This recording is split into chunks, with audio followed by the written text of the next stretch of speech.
Hey everyone, how's it going? It is I, the real Randy Chavez, coming at you today with Amar Singh. How's it going? It's been a while. Yes, too long, Randy. It's going well. I'm live from Miami. Oh, here, nice. here visiting for the art fair and representing a lot of great artistic elements across from Rewind Collective and utility initiatives over here at Miami Beach during our Amazing. puzzle. So who are some of Utility's partners that are there? And for those of you that don't know, Utility is the amazing NFT platform that'll launch in Q1 of next year. And we have amazing licenses, but who of the licenses are associated with Utility down there? We have some incredible releases with um, Diesel, amongst others, Rewind Collective. We have some World of Women CryptoPunks releases. So a number of those groups are in Miami. And what's quite exciting is the first members on Utility will be getting an airdropped Rewind Collective digital collectible. So Rewind believe in the mission of Utility. They've obviously supported a lot of minorities and charities through their work, and they're in line with my mission. And so we decided to come together, and the first few thousand members get a Rewind airdrop, which is quite special. And actually, the first 10,000 members will get a form of digital collectible. It might not be one of the Rewind ones. So when we launch the app, you should sign up fast. But it will certainly have other digital value. Yeah, it hasn't even launched yet, and I think we're up to 7,500 people in the Discord. Yes, So you have absolutely. And I think it's the community is growing, and despite what people are saying in the market, there has been a lot of bad stuff, but I think that was due to negligence and due to mismanagement. And the projects that will rise are ones that build community and give back to people ultimately. My friend who you asked me about last time, Jamie Gorley, successfully released his NFT platform Verse and focusing a lot on more fine art.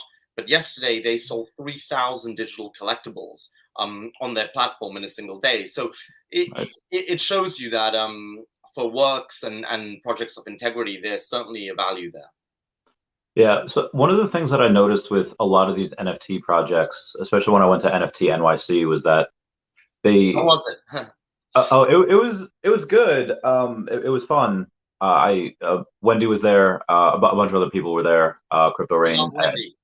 Yeah, yeah. And one of the things that I noticed is that they were like a little too excited to have only raised like maybe $1 or $2 million, and then also they only had one IP, which was their own, and it was a limit of 10,000 things, a normal NFT project. But it's very hard to get mass adoption when you only have one product or not even a working product, and it's only 10,000.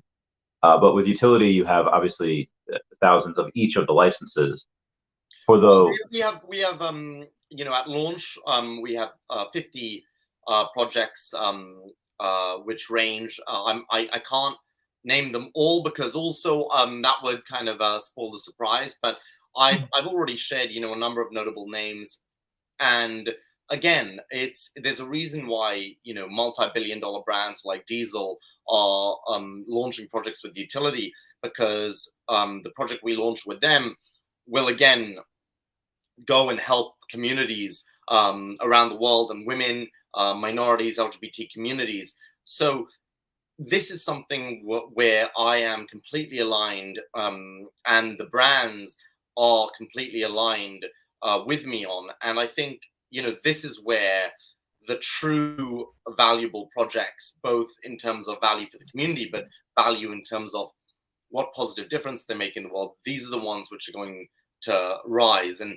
actually, what happened with you're probably going to ask me this anyway, with FTX, and I didn't know them. Obviously, we had been on some Zooms with their digital collectibles teams last year.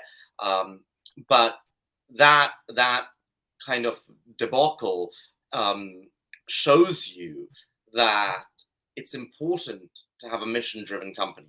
Because one thing I will say in all of the press about that, we didn't see a lot of philanthropy be mentioned. We saw a lot of,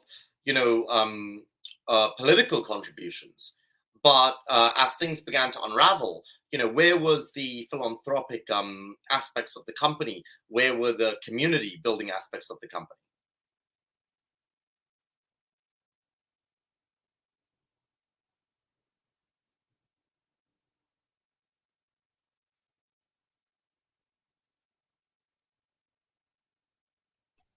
Sorry about that. The little technical difficulty there. Hopefully you can edit that. We should be good. But yeah, keep going.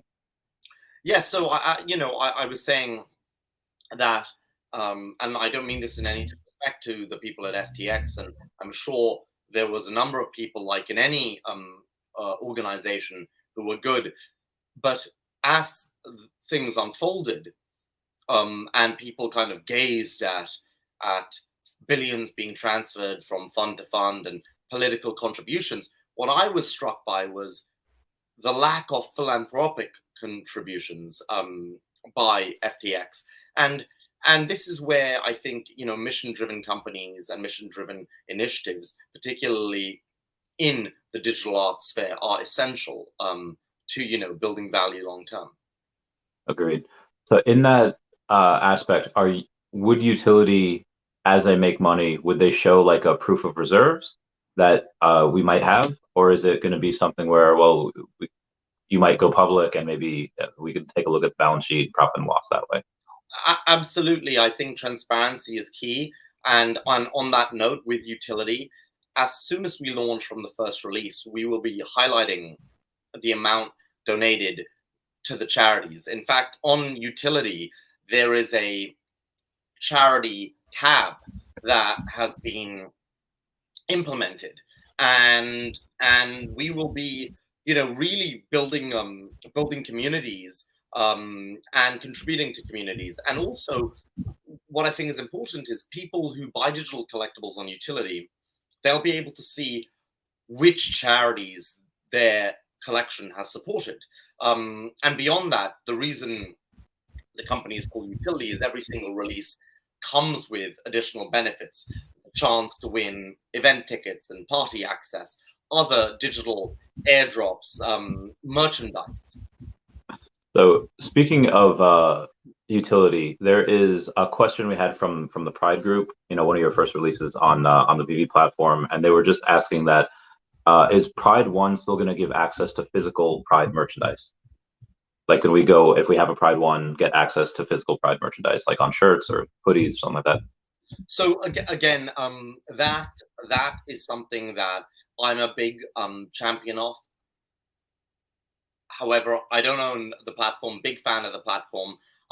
So I believe that as exciting rollouts with Veve and, in this community, the survivors, as I like to call them, all kind of have known each other a while. I feel like it was yesterday, but we're approaching 2 years now in this space. So it's really coming along fast. And I know that Veve has some exciting releases coming up. However, I must be respectful of the diligent and hardworking team over at Veve.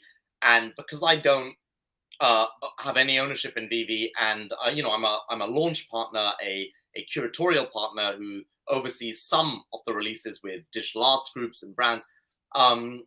Because I don't have an ownership stake, I have certainly, I think, at times got over excitable in announcing certain airdrops, which might have been premature in naming. So I think the Veve community is going to be thrilled with additional releases and benefits that the company has, and I can't wait to be a part of it as well.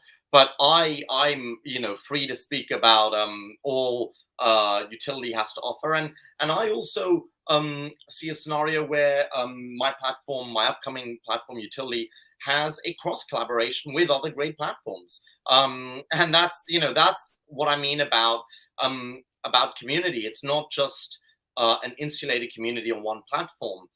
It's now the time to share. It's not now the time to collaborate.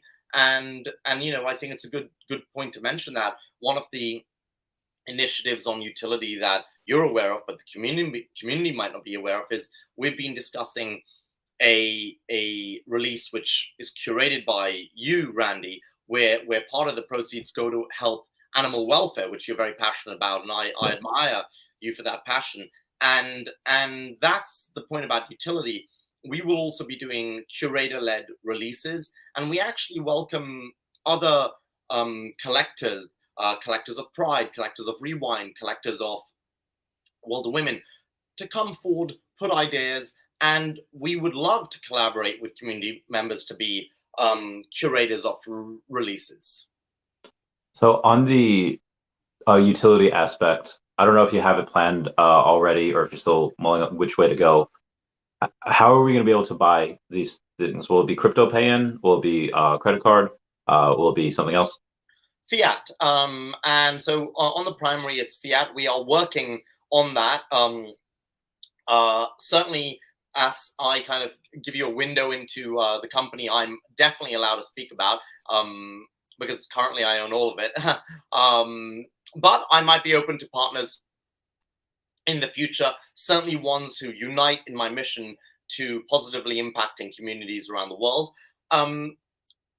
Stripe actually messaged us last week saying they're pausing their payment processing for digital collectibles. A little disappointing. It is a big company, so we're just going back and forth with them. I think, again, it's hardly a surprise because it's a knock-on from FTX. And that's where it saddens me, because missions like mine and missions like Rewind, World of Women even, who, again, that's not my project, but I'm just an early supporter of their incredible project, and I'll be going to their event in Art Basel, Miami. This is where FTX had a knock-on effect to the greater community. Look at the price of Bitcoin, Ethereum. Look at the floor prices currently of World of Women, CryptoPunks, Bored Apes. They're some of the lowest it's been in nearly 2 years. And that shows you that this is where value and positive impact really matters more than ever. Not let's spend billions of dollars in the Bahamas on buying corporate properties for a handful of people. Let's give that back to the communities that matter. Let's give that back to the members that matter, and let's give that back to the artists. I think this is where we are going to see a major shift, and this is why Utility is launching with some of the biggest brands, artists, and celebrities in the entire world. We will be doing a release I can share with you around the upcoming Henry Golding and Sam Neill movie, Assassin Club. Full disclosure, I was an executive producer of the film, and it's going to be an official Paramount Pictures movie released in theaters across Europe in March, and Paramount Plus, their phenomenal streaming service, again in the United States a couple of weeks after that in March. And we are releasing some amazing digital collectibles on Utility around Assassin Club, figurines of the assassins, also some artist-inspired vintage posters. But this is where the community should ask, okay, so you're releasing some cool digital collectibles of assassins and digital posters. What on earth does that mean for us? Well, besides the ability to display it on your screens, your iPhones, your Apple Watches, there is more. Certain members of this community are going to get Assassin Club merchandise. Certain members are going to be able to come to movie screenings and movie premieres exclusively with the team. And a handful of lucky few digital holders are going to get walk-on parts in the production company's next movie. So this is where Utility really takes it to another level. And I am a man of action. I always like to say more action less talk, where every release is loaded with utilities that can be life-changing, not only for charities, but for the holders who have these digital collectibles. So how did you get the ability to do that, the negotiating power? Did you use like your fame in the art world? Did you use your name that you were born with?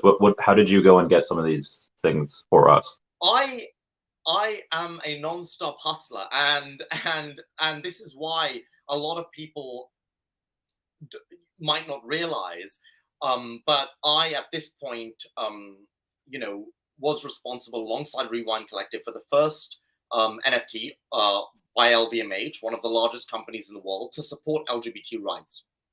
And nearly $250,000 from last year's release and this year's release were donated to the LGBT Foundation Mac-Jean in Paris, which completely impacted and transformed their organization. And beyond that, at this current juncture, I think I'm over 20,000 digital collectibles in my career. I have been a launch partner of Christie's NFT, Phillips Auction House NFT, ArtNet NFT, Veve, which we all know, and even Coinbase NFT. So my experience in the field, I have decided to distill and roll together into utility to provide something that can truly change people's lives.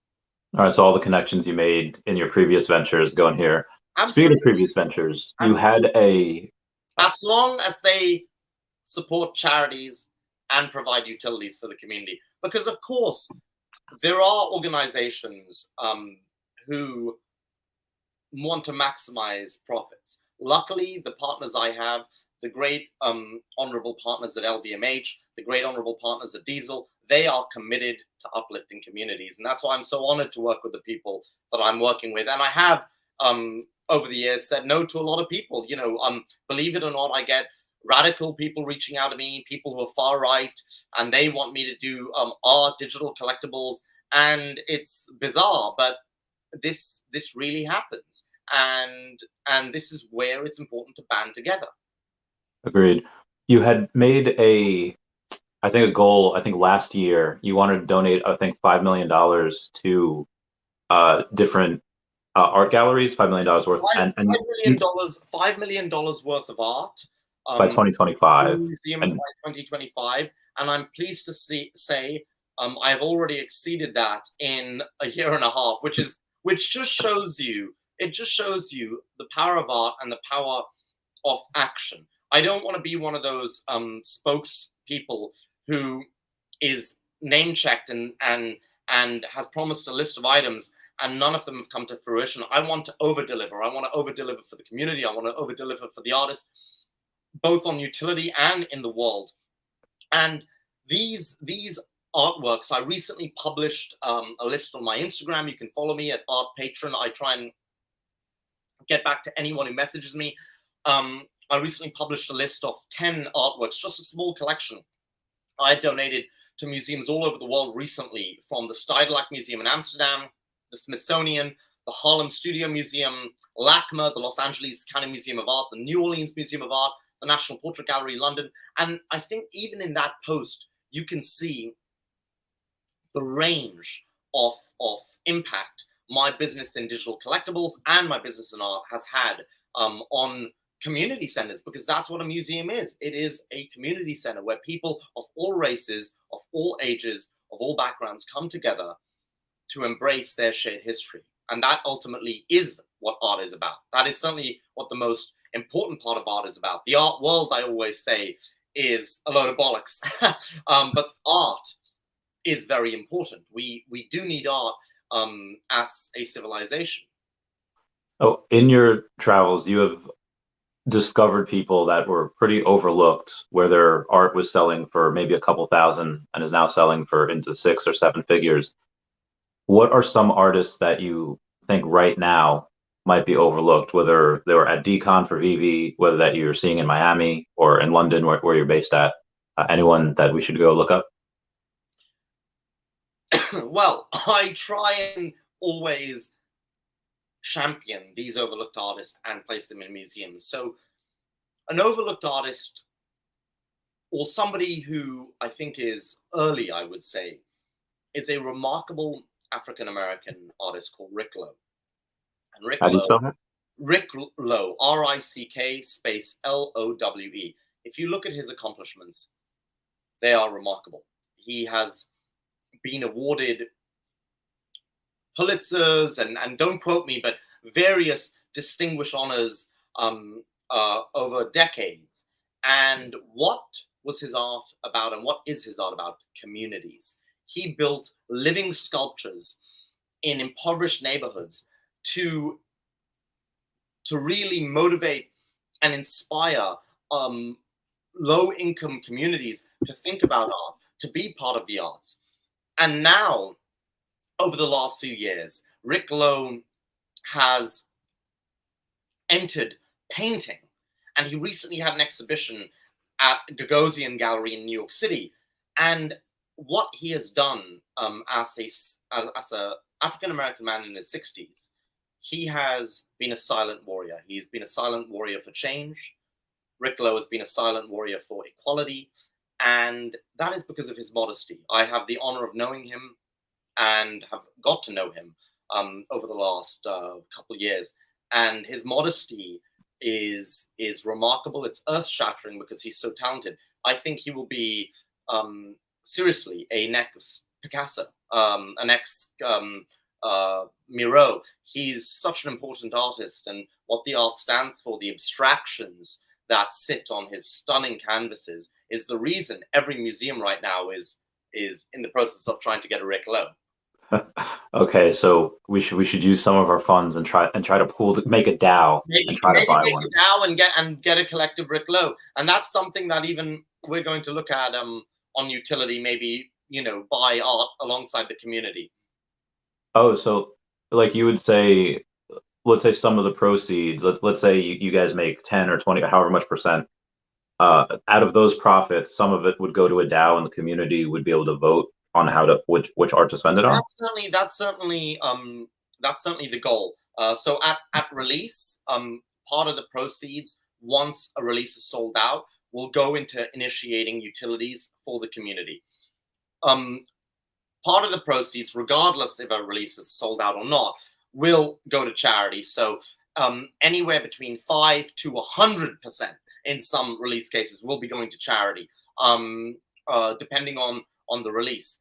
And again, helping a range of causes, from animals, when we do our release curated by you, Randy, which I'm very excited by, right through to LGBT communities, because it really blew my mind when I partnered with LVMH that the funds donated really had made such a difference. And I published on my digital collectible studio, Amar Studio, the impact report I received from Magjon, the charity. You can go to amar.studio and see the difference the Veve Pride release made. I think a lot of the holders are aware of the difference it's made at this point, but it really did impact thousands of people's lives amongst the LGBT community in France. And so that can easily be replicated, I'm confident, through utility across every country in the world.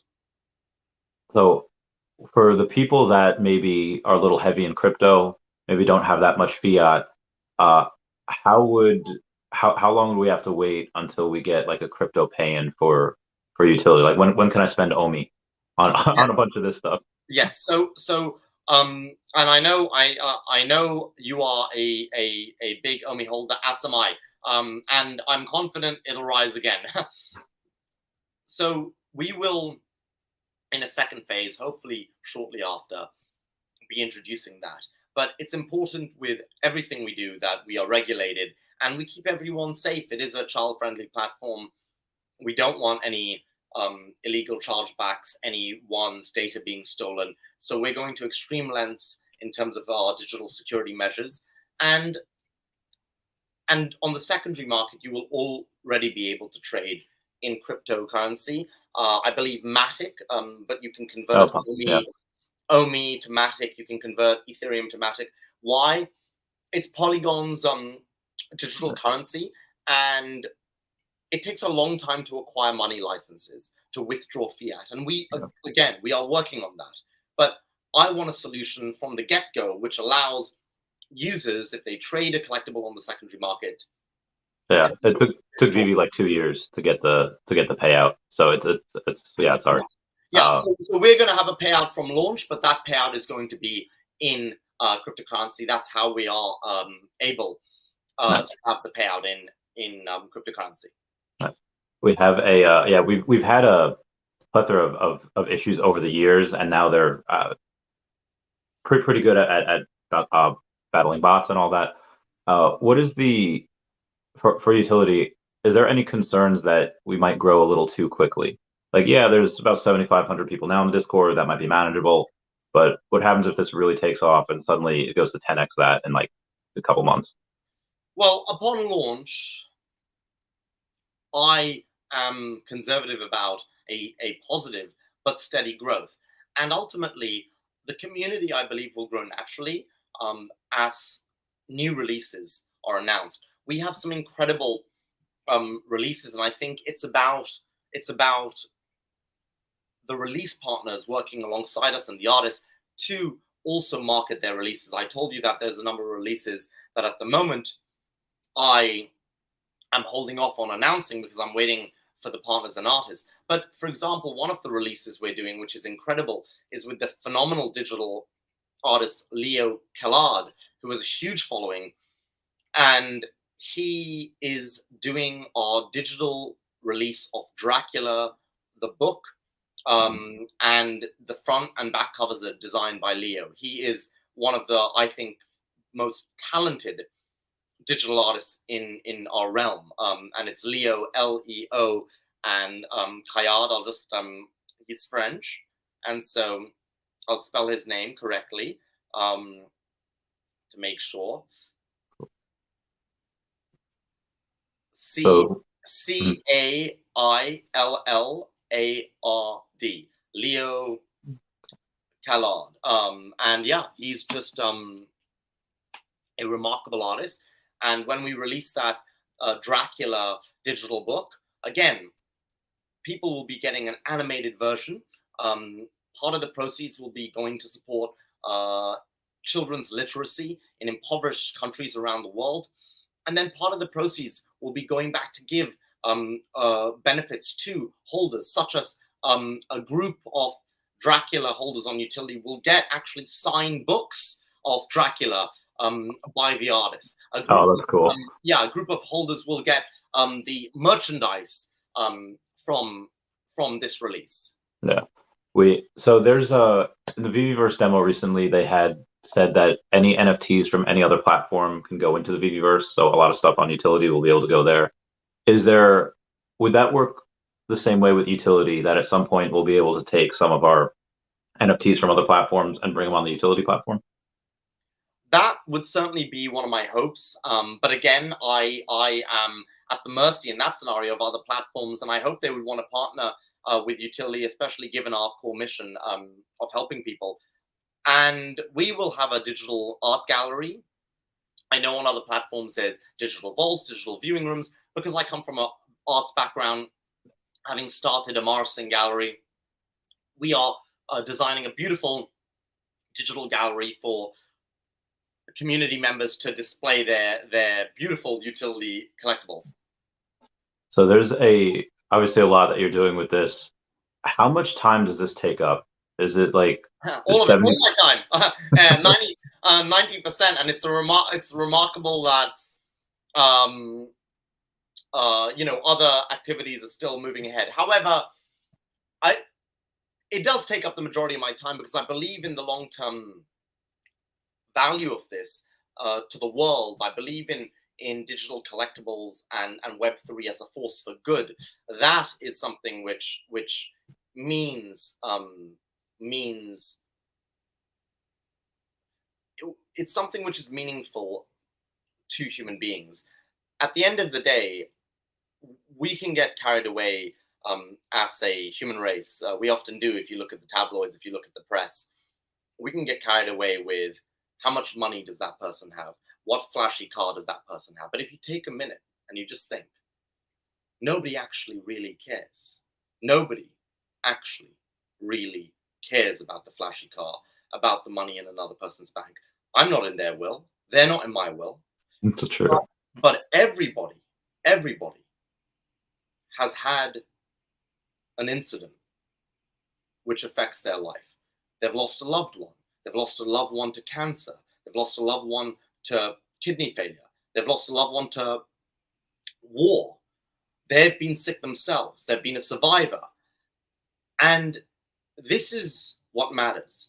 If we can build something which connects with individuals and helps them with causes that are truly important. And why are they important? Because they are about people, and they're about the people that those individuals love and care about, their friends and their family.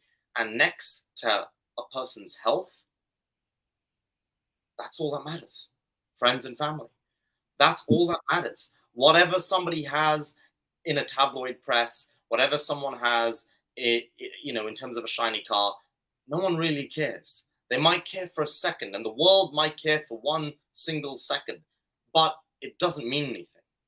And this is where, when we were discussing your release on utility, you are passionate about animals, you have served in the military, and this is something which is important to you, and it is important to millions of people, and I feel passionate about it too.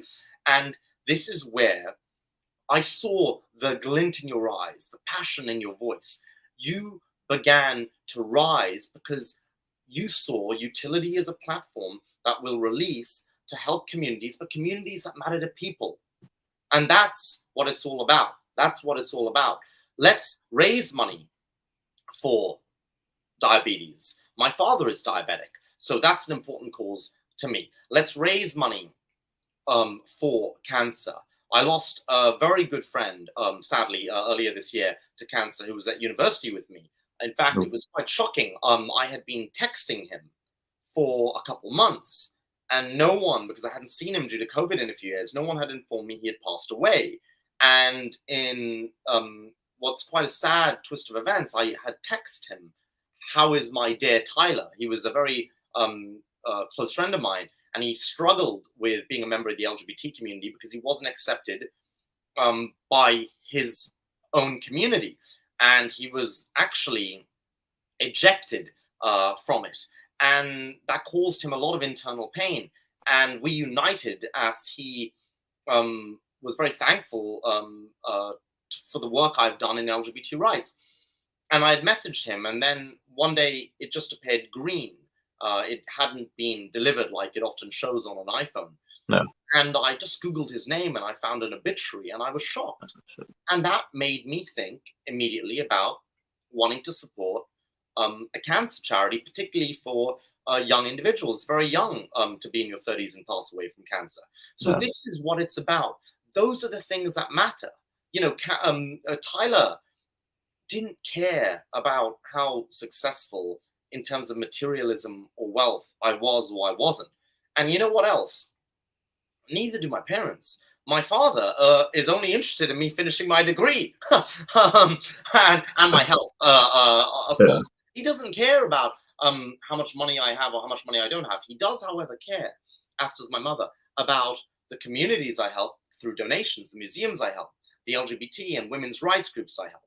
Why? Because these are human beings that matter. And we all know members of these communities in our life. Everyone knows a female. Everyone knows a member of an LGBT community. And so this is why it's important. And, I know it got deep there, but this is what utility is about. Should make that a tagline of trying to help alleviate the suffering in the world. Put that on a shirt or something. Obviously, being able to use any artist in general, but especially underappreciated artists, is really powerful. How do you feel about art done by AI? I think if there is some context behind it, if you take my friend Rafiq Anadol, the remarkable digital artist who just opened a solo exhibition at the Museum of Modern Art, here we are with people criticizing and doubting digital collectibles and digital art, and the Museum of Modern Art, probably the most important contemporary art museum in the world, the home to Van Gogh's Starry Night, has just opened a solo digital art exhibition. And at the same time, London's Saatchi Gallery in Chelsea has opened another exhibition in partnership with Bulgari, the jewelry brand, with Rafiq Anadol. So Rafiq I mentioned because he uses AI, but he uses AI combining it with data. There's meaning behind the work. Yeah. If you're just going to plug into a random AI machine, that's great and you can produce something beautiful. But remember, I'm always more drawn to the mission and the meaning behind anything, really. That's what keeps pushing me forward. But you will actually, I can tell you, have not in the first phase, but in the second and third phase, AI options on utility. That's amazing. Yes, and we've seen, and I've been in talks, and we're working with a number of AI specialists. You've seen what it's done for Midjourney. But now imagine opening up for our curatorial release with the wonderful Randy to celebrate animal welfare and having an artificial intelligence option. The magic that that tool, customized to utility, might be able to create could provide a further layer to the digital collectors on utility, which is compelling and has a powerful narrative because of the multi-layered impact that goes along with the tale. Not just, here we are, here's an image of a cat, we're sticking it through an AI machine. but seriously, what does that mean? Well, who does that help? These are the questions we have to ask in the Web3 space. So I don't know if you've seen that video of somebody put in, I think it was a random AI art generator, history of evolution. And it goes, for the most part, how you would think it would. And then when it gets to modern day humans with like a human and a cell phone, the cell phone becomes part of the human.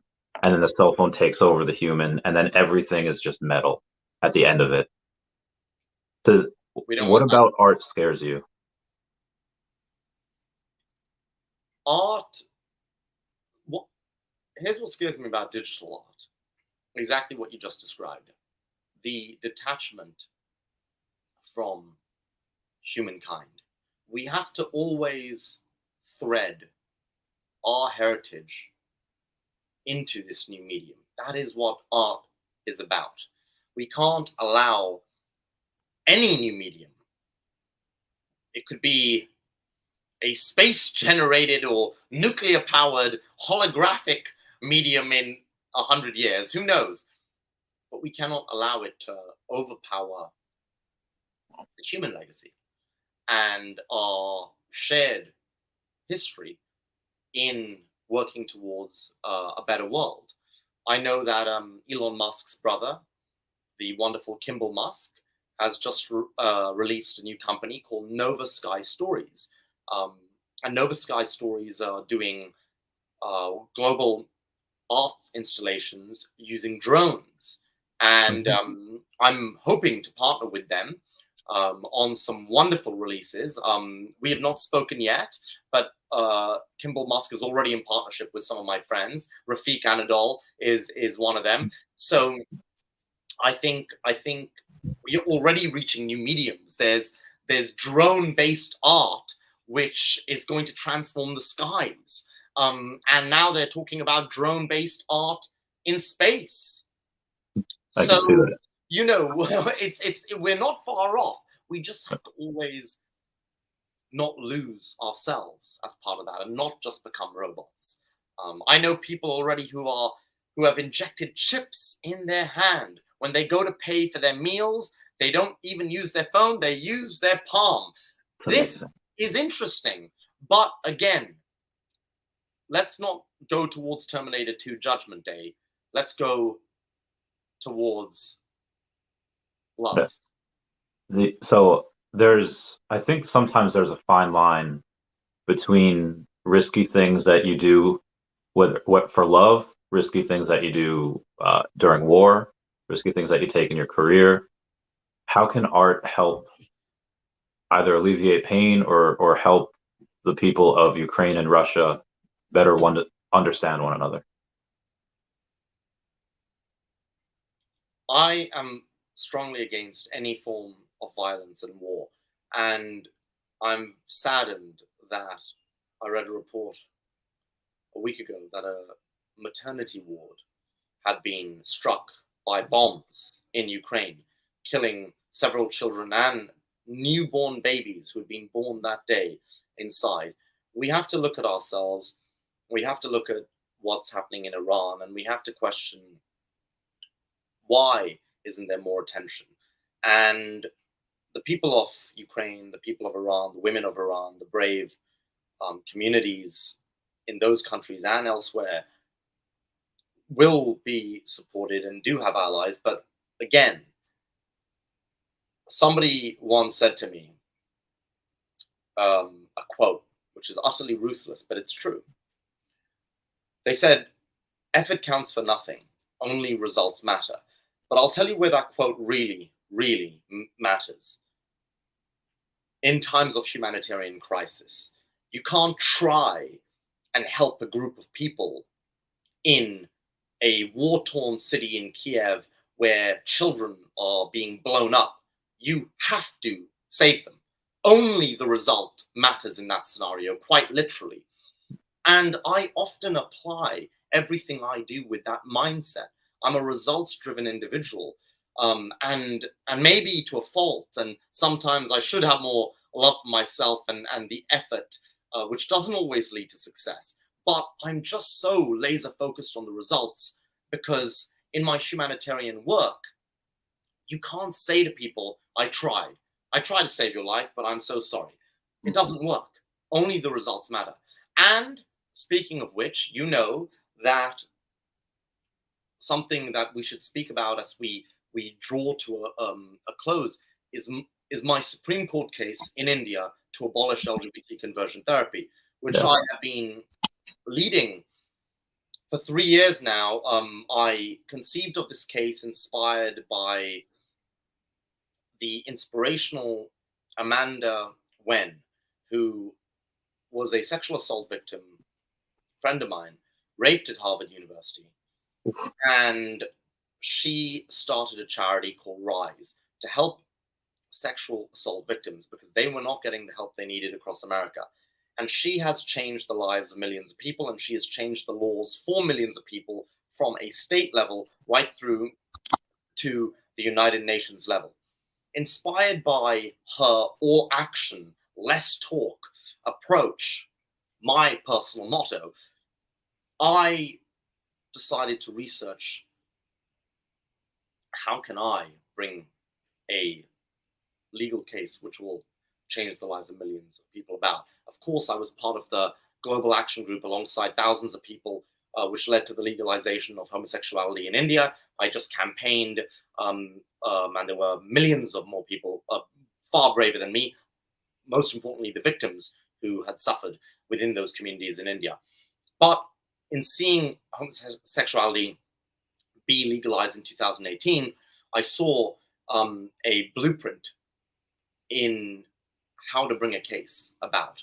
And so I went on a journey of difficulty and struggle to find human rights lawyers, activists, petitioners, allies. And I spoke with everyone from Human Rights Watch to the United Nations, royalty, right through to presidents. And finally, I assembled a dream team for the LGBT community. And we have made some very positive progress in our case. And I'm hopeful that within the next 6 to 12 months, LGBT conversion therapy will be struck down in India for minors. Why? Well, one of the defining moments that happened over the last 2 weeks, it's like a film. Last year, the Supreme Court Justice, the Chief Justice of the Supreme Court of India, had to resign because he told the rapist he should marry. Oh, yeah. And so there were millions who called upon his signature. This was big news around the world. An interim justice was appointed the Chief Justice. That individual resigned a few weeks ago, and a new justice, Justice Chandrachud, was appointed the Chief Justice of the Supreme Court. Why is this important? Other than the fact he will be presiding over my LGBT conversion therapy case, it's because Justice Chandrachud is pro-LGBT and pro-women. Thank God, it's about time we had somebody like that in positions of leadership. And I say that about every territory.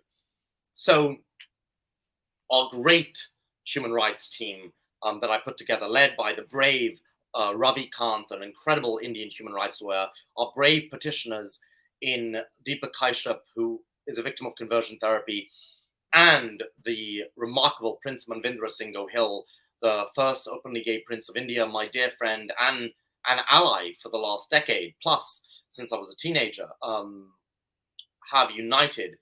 And I think we will be victorious. And frankly, what's disturbing is India will only be the 5th or 6th country to abolish LGBT conversion therapy for minors. Just let that sink in.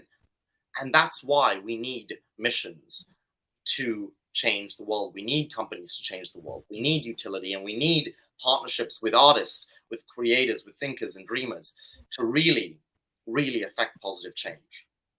I know you're probably stuck on the fact that, hey, we're only like the 5th or 6th country to be able to ever do this, but also, just so you feel better, that's like 1 billion people. Like it's not just like, hey, this is a country that affects 5% of the world. It's a large amount of the world. Of course, and just to kind of expand upon that, last week I was honored to have a Zoom call with the heroic Garrett Connolly. And Garrett Connolly is an LGBT conversion therapy victim who is a hero. And he wrote the New York Times bestselling novel, Boy Erased. And it was made into a film, directed by Joel Edgerton, starring Russell Crowe and Nicole Kidman. And this film is about conversion therapy. And Garrett, in his campaigning, alongside other brave souls, has managed to legalize, to abolish LGBT conversion therapy in a number of states. Unfortunately, though, half the states in the US still have conversion therapy legal. And over 700,000 people a year in the US, a democracy, are affected by conversion therapy. Now, you know that number in India is several times more than that. So that's millions and millions and millions of people, and particularly minors who should not be forced into horrors such as electroshock therapy and other such torturous activities within these camps. They have to be protected. They have to be saved. Great. So obviously your plate is very, very full. Maybe getting about 6 minutes of sleep a night. When do you go and you hire people? I said to my mother on the phone today, I don't take naps. I do not nap. If I'm up for the whole day. But I think I've slept 3 hours and I landed yesterday. So I said to my mother on our call today, I said, gosh, maybe I should have a nap for the first time. Yeah, naps are great. But when do you go and you hire someone at utility and be like, okay, I'm going to delegate 10% of the stuff to you? And when do you go and start doing that? I'm doing it right now, but teamwork is dreamwork. And we're not just a company, we're a revolution. Utility is a revolution to change people's lives. And I have a dream. And that dream is in a year, 2 years' time upon launch, there'll be dozens of charities listed and huge amounts of money publicly highlighted that has helped these charities and these causes around the world. And let's think bigger. Maybe utility can be that platform to help medical procedures for certain members of the community. In a dream world, it would help all members in every community. But let's think about how aid can be scalable, not just how business can be scalable. How can aid be scalable? How can we positively affect people's health? How can we positively affect people's well-being?